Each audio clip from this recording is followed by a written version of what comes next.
જય ભીમ, જય નમો બુદ્ધાય.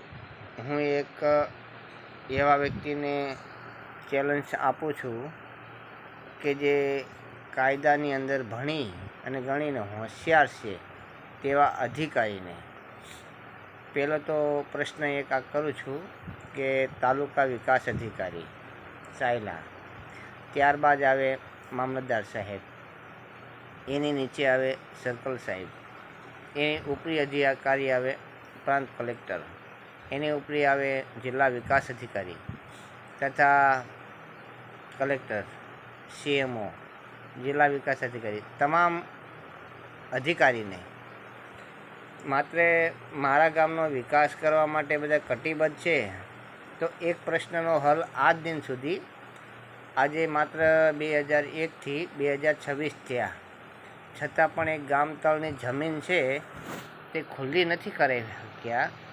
એમાં જિલ્લા મેજિસ્ટ્રિક હોય તોય ભલે, તાલુકા મેજિસ્ટ્રિક હોય તોય ભલે, ડેપ્યુટી મેજિસ્ટ્રિક હોય તોય ભલે, ખાલી મારી અરજીને ખાલી હુકમ તો કરી આપો કે હું તો એક દલિત છું અને કાયદામાં રહું છું તો ફાયદામાં રહું છું.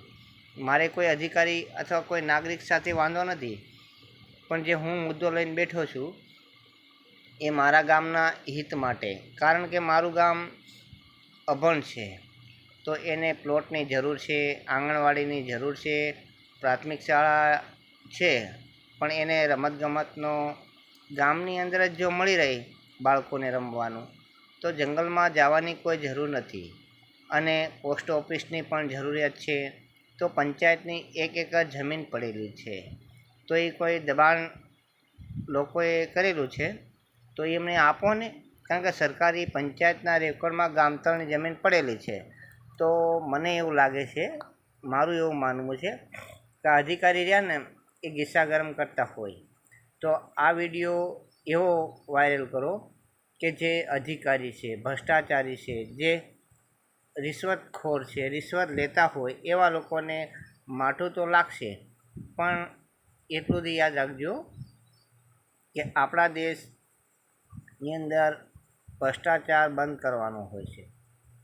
કારણ કે આપણો દેશ શિક્ષણ પ્રત્યે અથવા કાયદા પ્રત્યે બહુ પાછળ છે. કાયદો તો સમાન અધિકાર આપતો હોય છે દરેક સમાજને. અને જે મારા ગામની અંદર આજે 175 વર્ષ કરતાં પણ વધારે આપણો દેશ આઝાદ થયો, તો અમારા ગામની અંદર અન્ય જ્ઞાતિ 18 જ્ઞાતિ કોઈ દિવસ ભાઈચારાથી અમે રહીએ છીએ. અને અમારા ગામની અંદર આજ સુધી મને નથી એવું સાંભળતું કે આજે પોલીસ સ્ટેશનની અંદર કોઈ અરજી કરી હોય તો એ ભાઈચારાને તોડવાનું કામ કર્મચારી કરી રહ્યા છે એવું લાગે છે મને.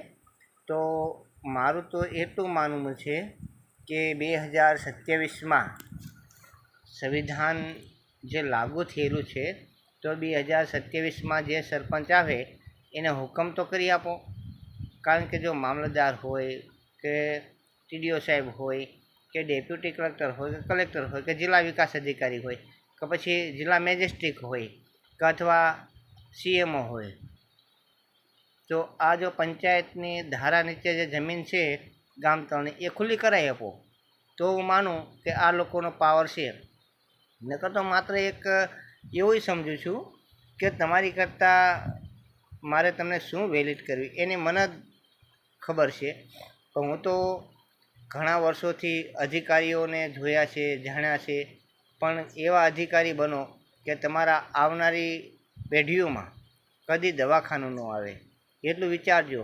અને જે લોકો ખોટું કરીને ગયા છે અને જે ગરીબોનું જે ખાઈ ગયા છે અને જે ગરીબોનો હક છે એ બીજાને આપ્યો છે, એના ઘરે રોટલાની છંટકી વળતી નથી. તો આ વિડીયો એવો મોકલો. હું સાયલા તાલુકાના લોયા ગામથી બોલું છું અને દલિત અનુસૂચિત જાતિ છું, જાગૃત છું. મારું ગામ મને 100% સપોર્ટ કરે છે વિકાસ પ્રત્યે. અથવા કોઈ પણ પ્રશ્ન હોય તો અમે એક સાથે મળીને નિવારણ કરીએ છીએ. સરકારી પ્રશ્ન કોઈ પણ હોય તો અમે એક સાથે નિવારણ કરીએ છીએ.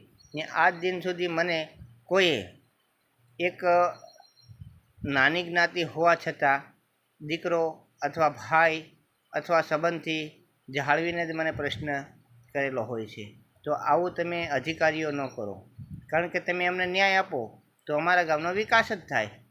બરાબર. તો આ વિડીયો સારો લાગે તો લાઈક કરજો, શેર કરજો અને આગળ વધારજો. જય ભીમ, જય નમો બુદ્ધાય.